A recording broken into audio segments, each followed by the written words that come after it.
Good morning 9th class students, welcome back in Punjabi class.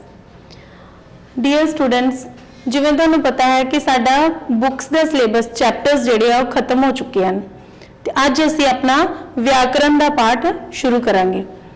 Students, मैं तुहानूं दसना चाहुंदी हां कि जिवें तुहाडीआं 3 बुक्स हन, काव, कथा, संवेदना अते मंच महक, उन्हां तिन्नां बुक्स विचों सिलेबस तुहानूं तिन्नां दा करवाया गया है, लेकिन तुसीं 2 बुक्स नूं ठीक तरह प्रिपेयर करना है, 3rd बुक नूं टच नहीं करना।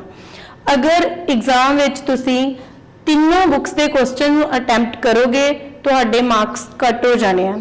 तुसीं 2 बुक्स नूं ही चंगी तरह प्रिपेयर करना है। नैक्सट चैप्टर्स नूं तुसीं प्रॉपरली थोरोली रीड करना है, तुहानूं एक्सटर्नल क्वेश्चंस भी आ सकते हैं। Okay, now we will start our grammar part. सब तो पहला अनडिठा पैरा, तुहाडे सिलेबस विच अनडिठा पैरा तुहाडी ग्रामर बुक के अकॉर्डिंग 1 तो लैके 10 तक जो पैरे दिते गए हैं। अनडिठा पैरा तो भाव है कंप्रीहेंशन, जो तुसी इंग्लिश च करते आ रहे हो लेकिन पंजाबी विच तुसी पहली बार कर रहे हो। ठीक है, बुक्स दे विच 1 तो लैके 10 तक जो तुहाडे अनडिठे पैरे दिते गए हैं, तुसी उन्हां नूं सब नूं वधिया तरह रीड करना है। इस दे विच सब तो पहला तुसी पैरे नूं 2-3 बार रीड करना है, तां ही तुहानूं पता चलेगा कि इस पैरे विच की कहना चाहया है। उस तो बाद अगर तुहानूं सिरलेख भाव कि उसका टाइटल की है, पैरे दा पूरा सिरलेख की है, अगर तुसी पैरे नूं पढ़ोगे तां ही उसका ढुकवां सिरलेख जिहड़ा है वो लिख सकोगे। अगर तुसी पैरा वधिया तरह पढ़ोगे, उसके जो क्वेश्चन रिलेटेड उहदे नाल पूछे गए हैं, तुसी उसके आंसर्स ठीक तरह दे सकोगे। अगे बेटा पैरे दे विच कुछ बोल्ड वर्ड्स या अंडरलाइन वर्ड्स दिते हुंदे हन, उन्हां नूं तुसी चंगी तरह ध्यान नाल जदों तुसी पैरा रीड करना, उस पैरे दे अकॉर्डिंग उस दा मीनिंग समझण दी कोशिश करनी है कि पैरे विच ये वर्ड्स दा मीनिंग की है, क्योंकि उस दे विचों ही तुहानूं उस जिहड़े बोल्ड वर्ड्स हुंदे आ उन्हां दे जां तां उन्हां ने शब्द अर्थ पूछे गए हुंदे हन ते जां फिर उन्हां दे विरोधी शब्द। इस करके ये 10 मार्क्स का बेटा तुहानूं अनडिठा पैरा आउणा है। इस करके पहला तुसीं इहनूं प्रॉपरली पढ़ के फिर इसके क्वेश्चंस जिहड़े ने अटैम्प्ट करने ने।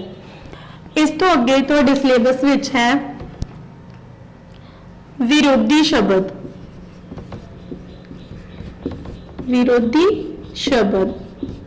ये तुसी अपनी ग्रामर बुक दे पेज नंबर 112 जिहड़ा है वो पढ़ना है। जिहड़ा यूनिट टेस्ट विच कीता वो भी तुसी नाल ही तैयारी करनी है। विरोधी शब्द जिवें तुहानूं पता ही है, विरोधी शब्द किहड़े हुंदे हन? जो शब्द एक तो उल्ट अर्थ प्रगट करते हैं उन्हां नूं विरोधी शब्द कहते हैं। जिवें साडे सामने डेली लाइफ विच असीं बहुत सारे अजिहे शब्दां दी वरतों करते हैं जिहड़े एक दूजे तो उल्ट अर्थ प्रगट करते हैं, जिवें पतला, मोटा। ये तां आम शब्द हैं, लेकिन बेटा तुहाडी बुक्स दे उपर तुसी इन्हां नूं मीनस इग्नोर नहीं करना कि ये तो सानूं आउंदे हन। तुहाडी बुक दे विच तुहाडे लैवल दे अकॉर्डिंग थोड़े टफ वर्ड्स हैं, इस करके तुसी इन्हां नूं प्रॉपरली रीड करना है, तां ही तुहाडे मार्क्स जिहड़े आ बन सकते हैं। इस तो अगे हैं बहुते शब्दां दी थां एक शब्द। बहुते शब्दां दी थां एक शब्द। जिवें सानूं पता है किसी भी भाषा नूं सुंदर बनाउण लई असीं उसनूं संखेपता दिंदे हां। जदों असीं अपनी गल नूं बहुत ज़्यादा शब्दां विच कहंदे हां तां ओह साडी गल जिहड़ी इन्नी अट्रैक्टिव नहीं हुंदी, लेकिन जदों असीं ज़्यादा शब्दां वास्ते अपनी गल वास्ते संखेप शब्द वरतदे हां तां साडी गल जिहड़ी आ ओह वधिया लगन, सुनन वाले नूं वधिया लगन लग जांदी है। इस तरह ही असीं अपने सिलेबस के अकॉर्डिंग पेज नंबर 116 के उपर जो 116 अते 115 ये दोनों पेज जिहड़े बहुते शब्दां दी थां एक शब्द सारे ही तुसी रीड करने हैं। बेटा तुहाडे पैटर्न जो 8 तो बिल्कुल ही डिफरेंट हो गया है, ਤੁਹਾਨੂੰ ਜ਼ਿਆਦਾ ਮਿਹਨਤ ਕਰਨੀ ਪਏਗੀ। ਇਸ ਨੂੰ ਲਾਈਟਲੀ ਨਹੀਂ ਲੈਣਾ, ਹਰ ਇੱਕ ਚੀਜ਼ ਨੂੰ ਵਧੀਆ ਤਰੀਕੇ ਨਾਲ ਪੜ੍ਹਨਾ ਹੈ। ਇਸ ਤੋਂ ਅੱਗੇ ਤੁਹਾਡੇ ਮੁਹਾਵਰੇ।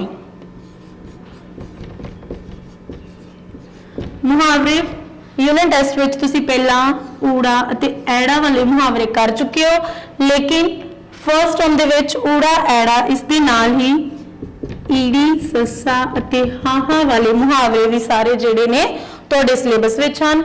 ਤੁਸੀਂ ਇਹਨਾਂ ਨੂੰ ਵਧੀਆ ਤਰੀਕੇ ਨਾਲ ਪੜ੍ਹਨਾ ਹੈ। ਮੁਹਾਵਰਿਆਂ ਦੇ ਪਹਿਲਾਂ ਪ੍ਰੋਪਰਲੀ ਅਰਥ ਦੱਸ ਕੇ ਫਿਰ ਹੀ ਤੁਸੀਂ ਵਾਕ ਬਣਾਉਣੇ ਹਨ। ਬੇਟਾ ਬਹੁਤ ਸਾਰੇ ਬੱਚੇ ਇਹ ਵਾਲੀ ਗਲਤੀ ਕਰ ਜਾਂਦੇ ਹਨ, ਜਾਂ ਤਾਂ ਸਿਰਫ ਅਰਥ ਦੱਸਦੇ ਹਨ ਤੇ ਜਾਂ ਸਿਰਫ ਵਾਕ ਹੀ ਬਣਾਉਂਦੇ ਹਨ, ਲੇਕਿਨ ਤੁਸੀਂ ਬੋਰਡ ਦੇ ਅਕੋਰਡਿੰਗ ਚੱਲਣਾ ਹੈ। ਤੁਸੀਂ ਪਹਿਲਾਂ ਹਰ ਇੱਕ ਮੁਹਾਵਰੇ ਦਾ ਅਰਥ ਦੱਸ ਕੇ ਫਿਰ ਉਸ ਦਾ ਵਾਕ ਬਣਾਉਣਾ ਹੈ। ਇਸ ਤੋਂ ਇਲਾਵਾ ਲੇਖ ਅਤੇ ਚਿੱਠੀਆਂ, ਜਿਵੇਂ ਚਿੱਠੀਆਂ ਤੁਹਾਡੇ ਸਿਲੇਬਸ ਵਿੱਚ ਹਨ। ਨਿੱਜੀ ਚਿੱਠੀਆਂ,